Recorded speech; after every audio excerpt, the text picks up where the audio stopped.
पहिला यो भिडियो हेर्नुहोस् है।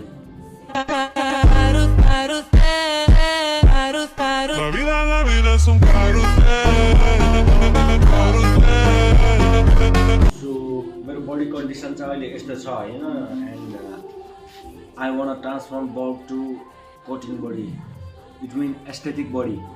सो मेरो एस्थेटिक बल्ब टु एस्थेटिक ट्रान्सफर्मेसनमा चाहिँ मैले रेगुलर भिडियो बनाइरहेको छु होइन। अनि त्यसमा चाहिँ के इम्प्रुभ गर्नुपर्छ, के एक्सर्साइजहरू गर्नुपर्छ, हजुरहरूले मलाई अब रेगुलर कमेन्ट भिडियो हेरेर चाहिँ कमेन्ट डाउन गरिदिनु होला है। अनि यो मेरो भिडियोहरू चाहिँ रेगुलर चाहिँ छोटो भ्लगको रूपमा हुन्छ टिकटकमा चाहिँ होइन, मिनी भ्लगको रूपमा मैले टिकटकमा हाल्छु। र मेरो बल्ब टु लिन एन्ड एस्थेटिक बडी ट्रान्सफर्मेसन कति समयमा बन्छ है त, त्यसको लागि चाहिँ कति समयमा बन्छ है त हेर्दै जानु होला है।